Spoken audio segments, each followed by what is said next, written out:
उपस्थित सभी अधिकारीगण, साथियों, अनलॉक 1 उसके बाद ये हमारी पहली मुलाकात है।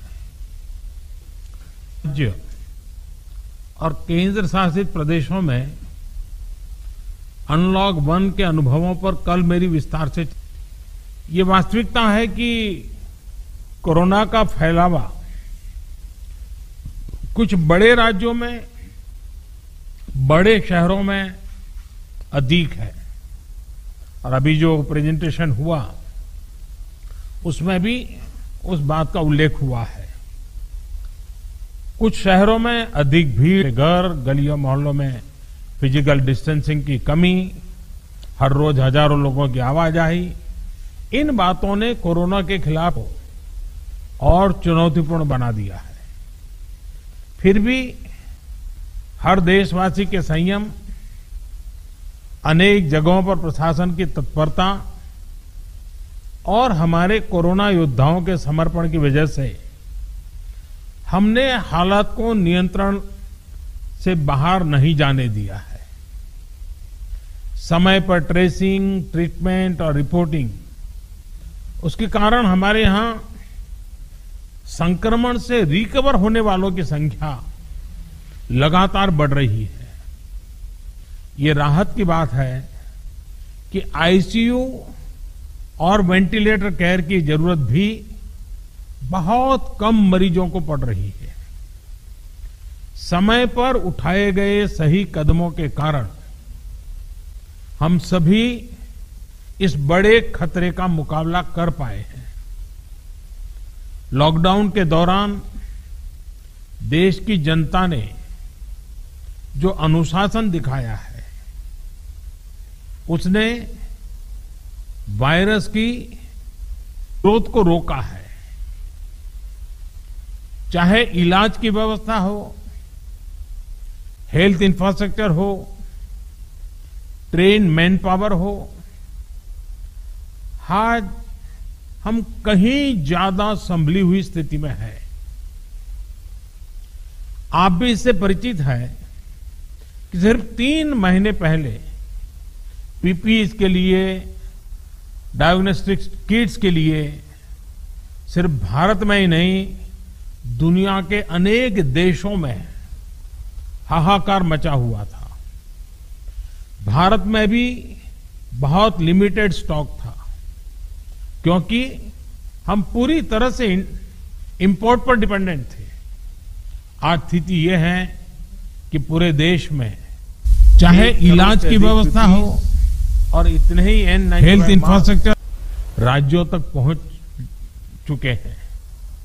हमारे पास डायग्नोस्टिक किट्स का पर्याप्त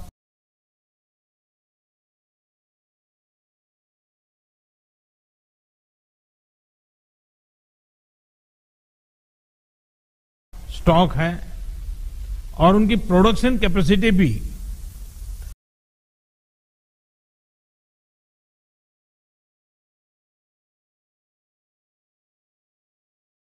बहुत बढ़ाई गई है।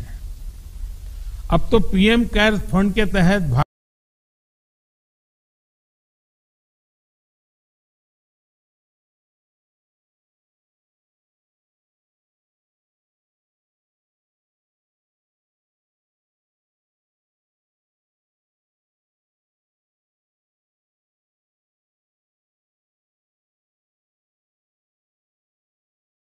भारत में ही बने वेंटिलेटर्स की सप्लाई भी शुरू हो चुकी है।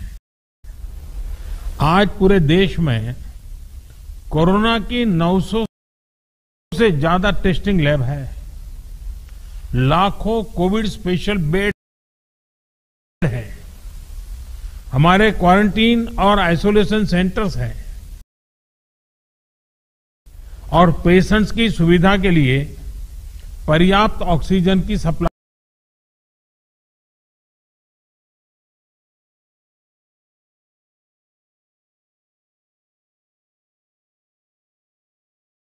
भी है। लॉकडाउन के दौरान लाखों की संख्या में ह्यूमन रिसोर्स को ट्रेन किया गया है।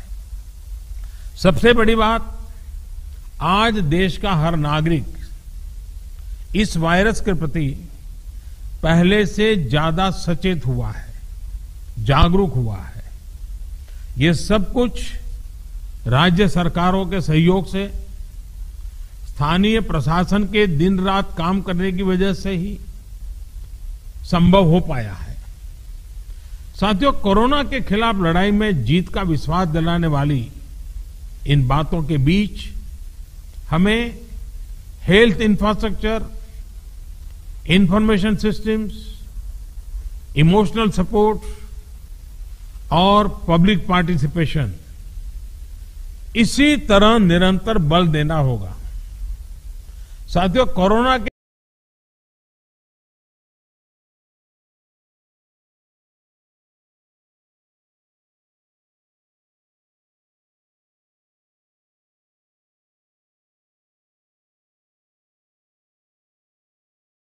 के बढ़ते हुए मरीजों की संख्या को देखते हुए हेल्थ इंफ्रास्ट्रक्चर का विस्तार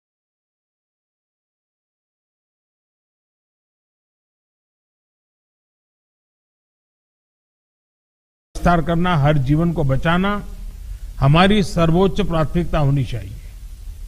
ये तभी होगा जब कोरोना के प्रत्येक मरीज को उचित इलाज मिलेगा। इसके लिए हमें टेस्टिंग पर और अधिक बल देना है ताकि संक्रमित व्यक्ति को हम जल्द से जल्द ट्रेस और ट्रैक और आइसोलेट कर सकें। हमें इस बात का भी ध्यान रखना है कि हमारी अभी की जो एग्जिस्टिंग टेस्टिंग कैपेसिटी है उसका पूरा इस्तेमाल हो और निरंतर उसको एक्सपांड भी किया जाए। साथियों, बीते 2-3 महीने में काफी संख्या में क्वारंटीन और आइसोलेशन सेंटर का निर्माण हुआ है। इसकी गति हमें और बढ़ानी होगी ताकि कहीं पर भी मरीजों को बेड की दिक्कत ना आए। कोरोना के इस टाइम में टेलीमेडिसिन का महत्व भी बहुत बढ़ गया है।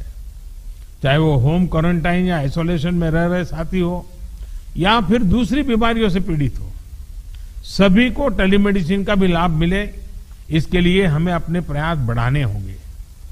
साथियों, ये आप भी भलीभांति जानते हैं कि किसी भी महामारी से निपटने में सही समय पर सही इंफॉर्मेशन का बहुत महत्व होता है और इसलिए हमें ये भी ध्यान रखना है कि हमारी हेल्पलाइंस हेल्पफुल हो, हेल्पलेस नहीं होनी चाहिए।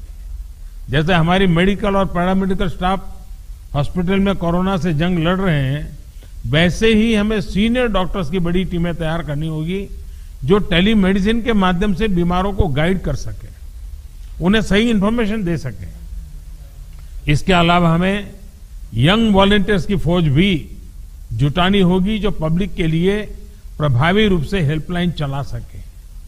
जिन राज्यों में आरोग्य सेतु ऐप ज्यादा डाउनलोड हुआ है वहां बहुत ही सकारात्मक परिणाम भी मिले हैं। हमें लगातार कोशिश करनी है कि आरोग्य सेतु ऐप की रीच बढ़े, ज्यादा से ज्यादा लोग उसे डाउनलोड करें और समय समय पर अपग्रेड करें। हमें यह भी ध्यान रखना है कि अब देश में धीरे धीरे मानसून आगे बढ़ रहा है। इस सीजन में जो स्वास्थ्य से जुड़ी समस्या रहती है वो भी गया है, तो वो घबराए नहीं।